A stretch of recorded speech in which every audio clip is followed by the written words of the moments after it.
So, how do you actually build a better nation? We often think it's about these huge, grand policies or massive government projects.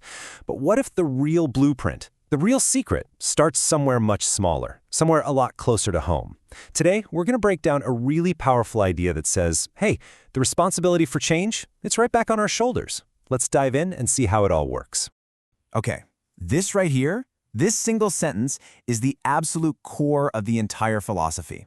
It completely reframes how we look at national progress. It's not about waiting around for some, distant authority to get things done. Nope, it's about realizing that the real power for transformation, it starts right here, with you, with me, with every single one of us. All right, so if the responsibility is on us, where in the world do we even start? I mean, it sounds huge, right? Well, this whole framework insists that any big vision for the country has to be built on a foundation of personal change. It all begins with one. And this is such a powerful shift in how you think about it. Instead of the country being this big, abstract idea, we're asked to see it as our home. And all of society, that's our family. And when you think about it like that, everything changes. The abstract suddenly becomes super personal. I mean, you protect your home, right? You take care of your family. The idea here is to apply that exact same logic to the entire nation. And this really gets to the heart of the matter. Real change isn't about these big, flashy speeches or a bunch of empty promises. No way. The real engine for progress, the thing that actually moves the needle, is found in the small, consistent things we do. The everyday choices we make, especially when nobody's watching. Okay, so if change really does start with these small actions, then which ones? What actions actually matter the most? Well, that brings us right to our shared duties, the specific things we're all responsible for in this national home and family of ours. It really boils down to three simple core principles: cleanliness, honesty, and mutual respect. And what's so important here is that these aren't some complicated legal rules or anything. They're just the basic, non-negotiable ways to behave that let any community, whether it's a tiny town or a massive nation, actually work and even thrive. Just look at this contrast for a second.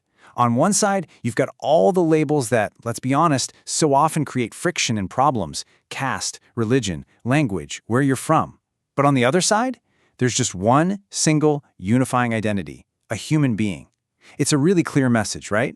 We have to prioritize what we all share, our humanity, over all those surface-level things that can pull us apart. Now, taking care of our responsibilities today is absolutely critical, but the job doesn't stop there. Our duties don't just end in the here and now. We also have this huge obligation to the future, to the kids and grandkids who will come after us. This whole part is about building a legacy that lasts.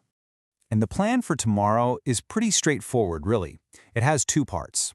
First, we've got to teach our kids good values. Instill in them the ideas that will carry this whole vision forward. And second, we have to protect nature, protect our planet. Because let's face it, you can't have a secure future without a healthy environment. These aren't just chores on a to-do list. They are absolutely essential investments in the future we're all building together. So, let's recap. We've gone from the individual to our shared duties, and we've looked into the future.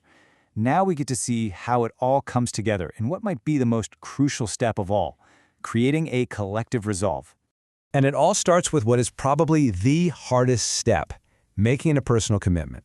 That means no more waiting around, no more pointing fingers at other people. It's just a simple but really profound statement you make to yourself: I will change.